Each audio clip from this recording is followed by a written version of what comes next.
مجھے بچایا نہ گیا، جس سے میں قید ہونا بہتر سمجھتا ہوں، تو میں شاید نادانوں میں سے ہو جاؤں، بھٹک جاؤں۔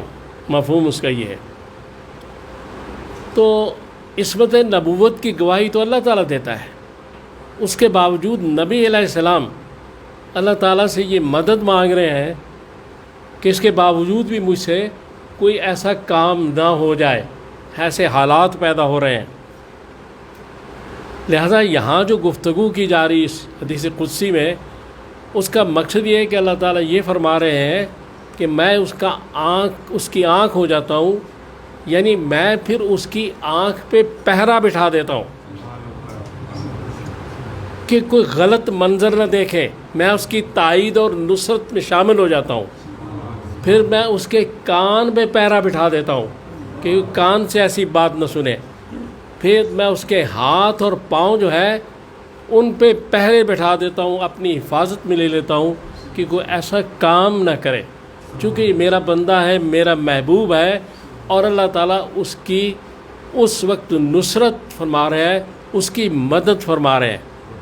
جب ایک حدیث پاک میں ہے نا کہ جب اللہ کی طرف کوئی ایک قدم چلتا ہے تو اللہ تعالیٰ 3 قدم اس کی طرف آتا ہے، اور اگر کوئی شخص چل کے جاتا ہے تو اللہ تعالیٰ دوڑ کے اس کو اپنے آغوش میں لاتا ہے۔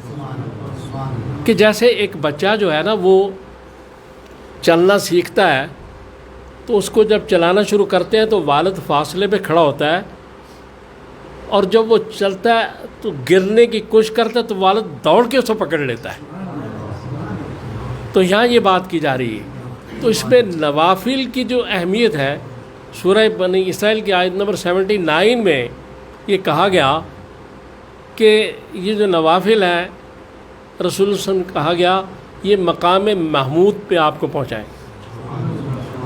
نوافل کی بڑی اہمیت ہے۔ وجہ اس کی کیا ہے؟ وجہ یہ ہے کہ فرض نماز تو ہم نے پڑھنی ہے، ہم سب نے پڑھنی ہے، اگر مسلمان ہے پڑھنی چاہیے۔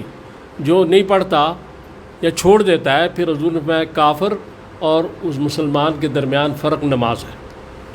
لیکن اس کے بعد یہ جو نوافل ہیں یہ مرضی کی عبادت ہے، اپنی خوشی کی۔ نفل زائد کو کہتے ہیں، ایک زائد چیز ہے۔ فرض ہر صورت میں پڑھ لیں، خواہ ہم خوش ہوں خواہ ناخوش ہوں، خواہ ہمارا دل کرے، موڈ بنے نہ بنے، خواہ ہم بیمار ہوں، بیٹھ کے پڑھیں لیٹ کے پڑھیں، پڑھنی تو پڑھیں گے فرض۔ لیکن نفل جو ہے وہ آدمی اپنی مرضی سے پڑھتا ہے، اس کو رغبیہ عبادت کہتے ہیں، اپنی رغبت سے پڑھتا ہے۔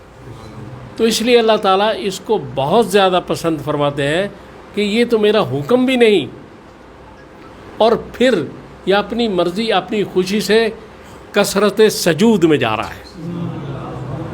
اور وہ جو سورہ علق کی آیت نمبر آخری ہے نا، اس میں یہ بات واضح کر دی گئی کہ جتنے سجدے اتنی قربت الہی۔ لہٰذا نوافل بڑی اہم چیز ہے، ان سے آدمی بہت آگے نکل جاتا ہے، قربت الہی میں پہنچ جاتا ہے۔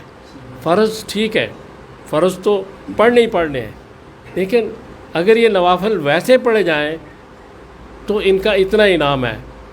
تو اگر اس مقدس مہینے میں جس میں کئی گنا یہ انعام بڑھ جاتے ہیں، اگر پڑھے جائیں تو پھر اس کی کیا اہمیت ہوگی۔ چونکہ میں نے یہ کہا تھا کہ یہ میں آپ سے گزارش یہ کروں گا کہ یہ رمضان المبارک جو ہے یہ ہم نے گزارنا کیسے۔ تو پچھلی مجلس میں یہ بات کی گئی تھی کہ اس میں آپ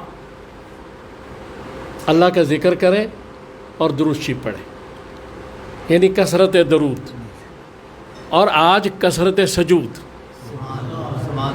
اس لیے آج نوافل کی بات ہوئی، تو انشاءاللہ آئندہ جمعرات کو فضائل قرآن پہ بھی بات ہوگی۔